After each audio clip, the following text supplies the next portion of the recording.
folks, my name's Iain.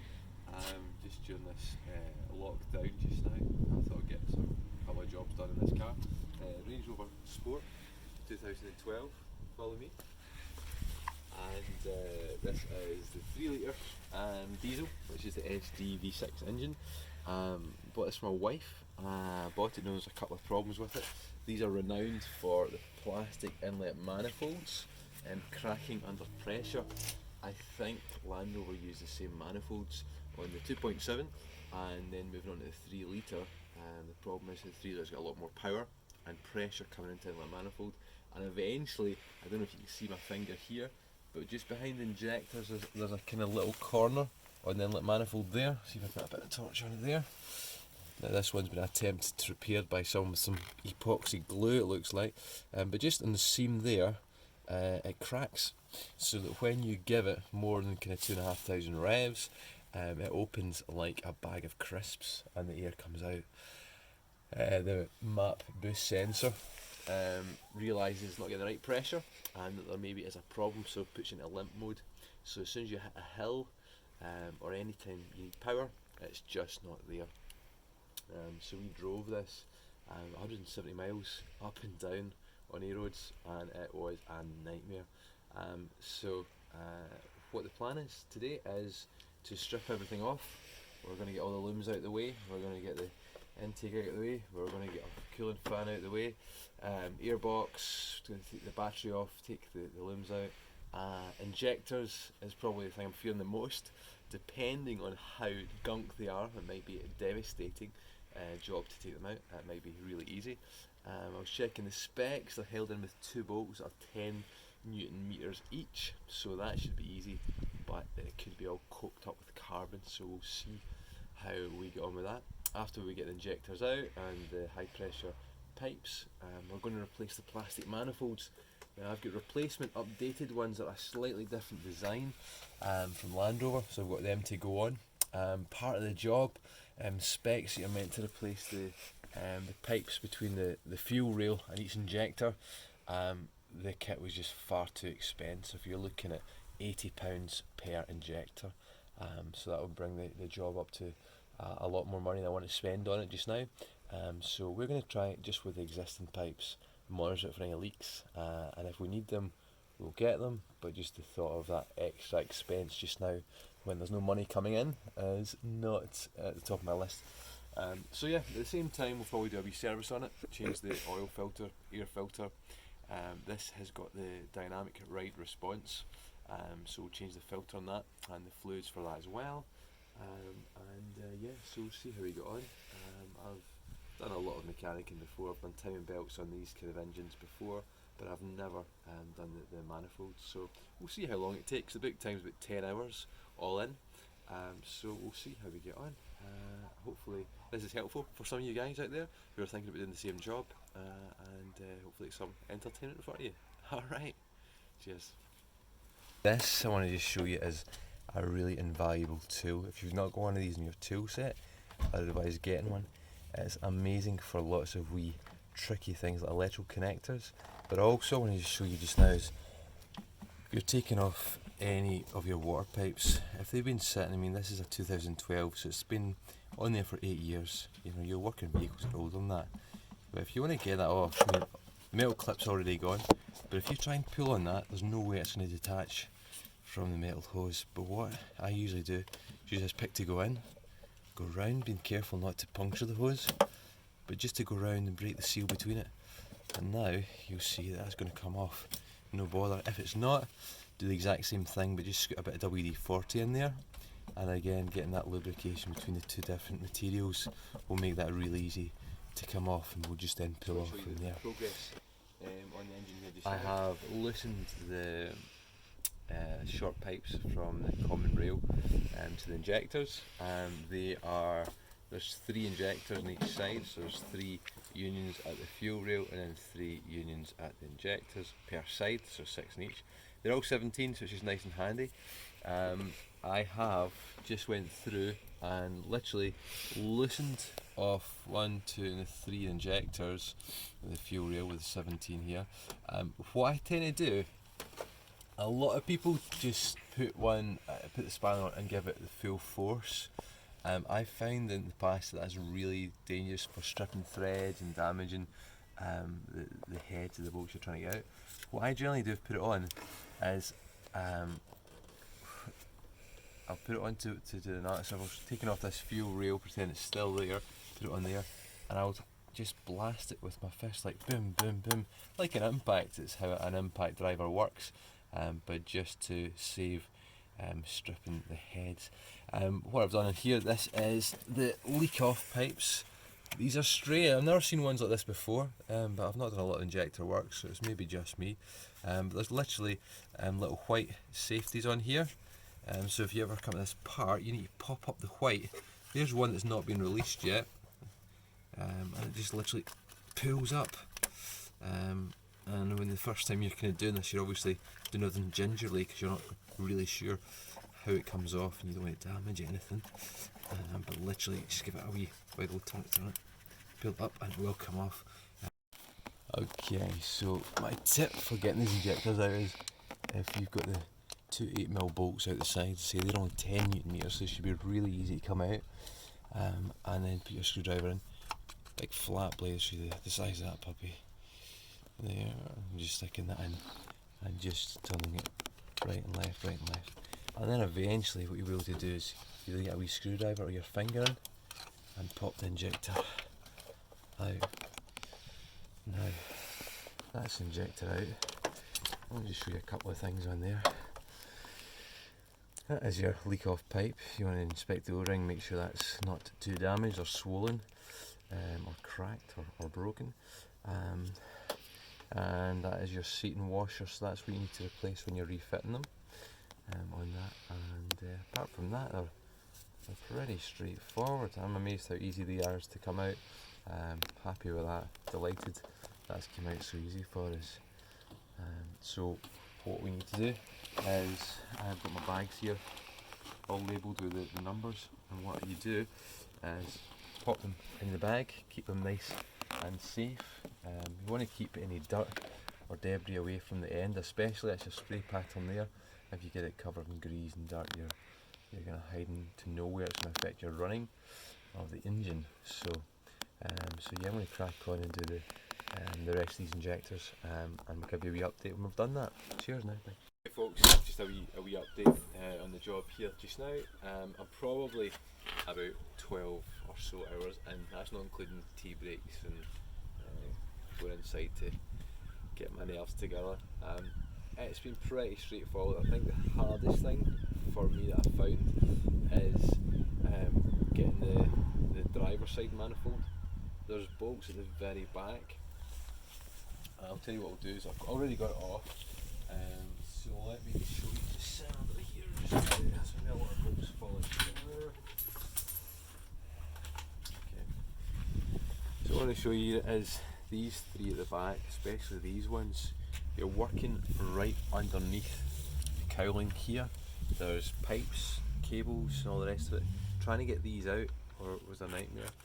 These are hard to see as well because you're so deep in the back of the engine bay.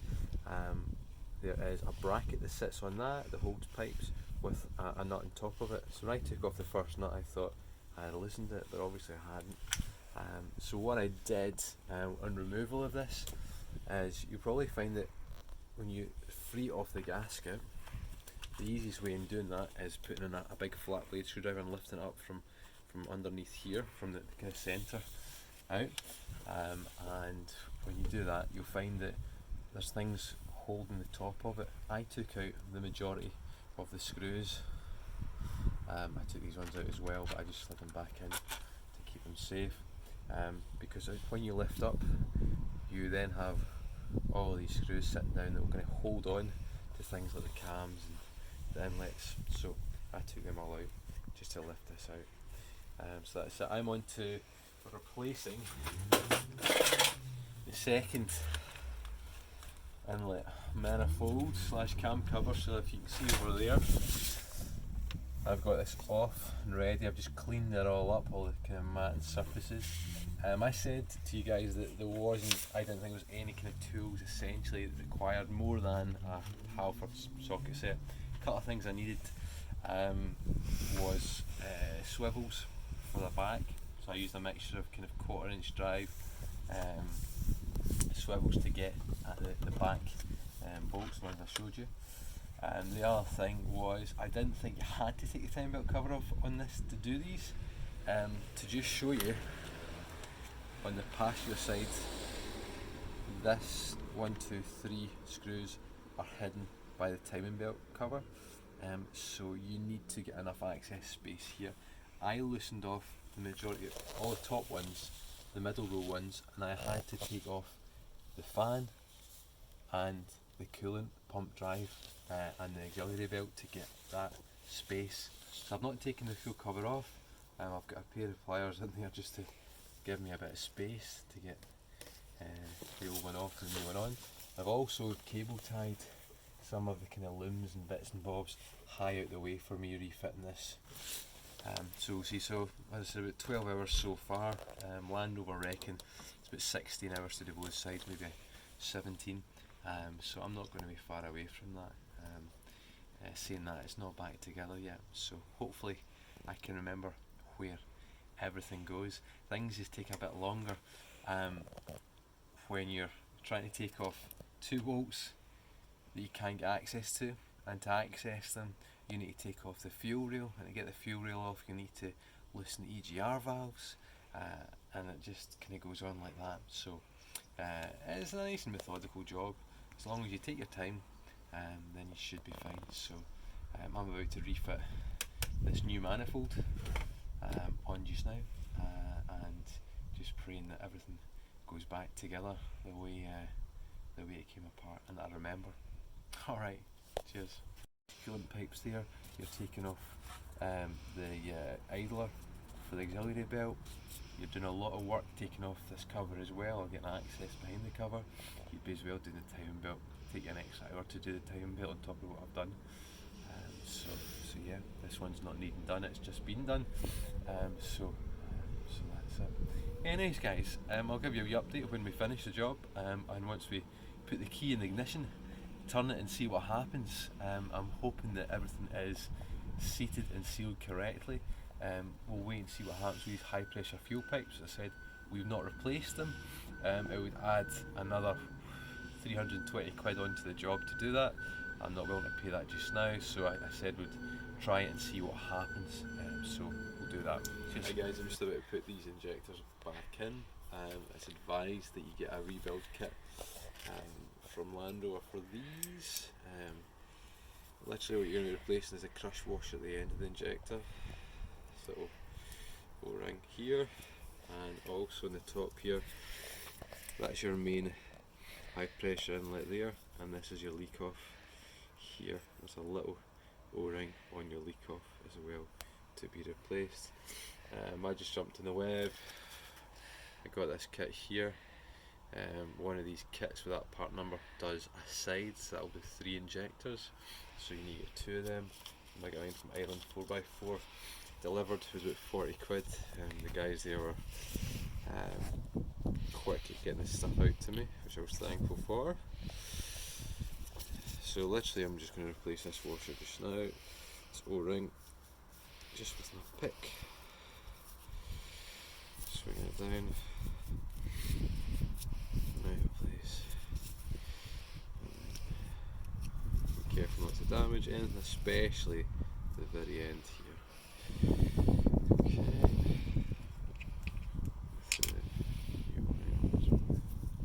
Trying not to touch the tip. All these injectors were bagged when they were taken out, and they were numbered so they go back in the right position. Okay, so that's that one done. Next what we'll do is we'll do the crush washer, just a pair of pliers on the very end. Be careful, just to snap that old one off. Okay, getting a bit of a trusty blue roll, just to wipe off the carbon deposits on the end there, and putting the new crush washer on again, just watching and being careful with that tip. Not getting any dirt or grime in there. And last but not least is the O-ring on the return for the leak off. Okay. Being very careful, these are tiny, tiny, tiny. I'm just using my two thumbs to flip that over and on. And they are. That's it. I'm going to just give this injector a little wipe down to get the gunk off of the body. And that's it, ready to be fitted back in. Now, when I started this job, I said it didn't appear that you needed many tools for the job. Halford's kit should do it. Yeah, a couple of times I've had to make up things like this with a swivel joint to get the bolts at the back, and little tricky ones with EGR valves and so on. One other thing that's really handy is the ratchet spanners. I would suggest, if you're doing this job, to get a 10 and an 8. If you're not going to get the whole set, get at least a 10 and an 8 of this. They come in really useful for the tightly spaces. And the other big one was, I found I had to take off the timing belt cover enough to get access to the bolts of Inlet manifolds and to free off the driver's one. To do that, I had to strip off the viscous cooling fan, and that is one of the hardest things to do, is to get that fan off. I had to make up this tool here. What I actually did is, you'll see in there the drive for the cooling fan, and I took off two of those bolts there. They're 10mm bolts. I bolted this on, and then with this spanner I was able to go into the fan, and it is a opposite thread, so it's tightened to loosen. And oftentimes you come to these to find that someone's had a go and they've tightened them right up because they've not been aware that they're actually going the wrong way. So this tool, just a bit of metal, a couple of holes drilled in the right place to get a bolt on to hold that, otherwise you'll probably struggle to get that fan off. But I am into about 14 hours onto this, not including cups of tea and a bit of chill time. Landrover ranked 16 hours to do the whole thing. I think, yeah, you could do it in 16 if you're going for it. If you're doing a second one, you do it no bother. But there's just so many fiddly little bits. A couple of wee things I've broken is, for you guys if you're doing it, this is your breather pipe that sits at the top of the inlet. There's so many times you need to move things out of the way to get access to bolts. This is very brittle plastic, and it just gave way and broke on me, so I'll either do a wee repair with glue and silicone in it, or I'll just replace it regular. We'll see how I feel at the time. So yeah, so that's, I've got both of the new inlet manifolds on. You can get a high view of that coming up. They've been replaced. I've put all the injectors in this side now. I've put all the high pressure fuel pipes back on. I've got all the looms and EGR valve, coolant pipes, all the rest of it on there. This side, I just need to put in the last injector and basically putting everything back together. Okay folks, everything has been buttoned back up, and let's give it a start and find out if all that time and effort was well placed. I would add I've already bled the diesel pipes. Started don't bother till there. Give it a little bit of beans, and that's up to 3,500 revs. No faults on the dash. I'm a happy boy. When you're doing this, if you decide to do this, your first start is, if you've not bled the diesel properly, it might take 10 cranks for it to go. Bear in mind, starter motors overheat, so if it's not started within 10 seconds of cranking, turn it off, let it cool down, and let it build up the pressure to your diesel pipes. When we did this video, we talked about Landrover recommend replacing the little high pressure pipes that run between the fuel rail and between the injectors. I didn't replace them. What I found was it was fine. I had a tiny leak of number 1 injector for that high pressure pipe, and literally I just needed to snug up the union. It's 30 Newton meters is what the book spec is on it, and literally I just tweaked it a little bit more. I did have a torque wrench. I struggled to get on some of the injectors because it was such a tricky angle. But yeah, so it's snug, it's not leaking. I did have an issue with the plastic leak-off pipes that clip onto the top of every injector. The one that is on the driver's side, closest to the steering wheel, when I pushed it on, it was really stiff. Now in the video you see I struggled to get it off a lot more than I did with the other ones, but when I put it on, it was just so tight. I pushed a little bit hard and I broke one of the little kind of grabbing forks that grab onto the top of the injector. What that caused was when I did my first bleed, when the kind of fuel was kind of pressurised and went through, and I started it briefly, the diesel from the leak off filled up the back of the manifold, and I had a quick look under the vehicle to see if everything looked okay, there was no leaks and so on, and there was no leaks underneath.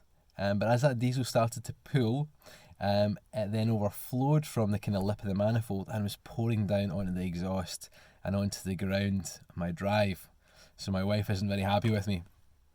So be very careful with that. Maybe an idea would be is put something under the vehicle, a wee catch tray, or just don't break the leak-off clip like I did. Okay, so you guys want to probably know about money. How much did it cost to do? Parts. Manifolds I got for £155. The leak-off pipe, which I broke on reassembly, was £35. That was a second-hand one. The breather pipe that I broke, literally is, I replaced it with some vacuum tubing that's kind of oil resistant, £5. The manifold fitting kit is what it's called, was the injector seals, the EGR gaskets and so on. That was £40. It comes in at I think it's 14 a side. You need 2 packets, £30 plus VAT plus delivery, £40. And if you put on some kind of £10 or miscellaneous WD-40, rags, all that kind of stuff, comes to £235. You can then add on, £5 for coolant, 30 quid for oil and an oil filter. He's as well doing it at the same time, and an air filter as well. You've already got the air box off, so 8 quid for an air filter. So that brings you up to just below £300 for doing all those bits and bobs.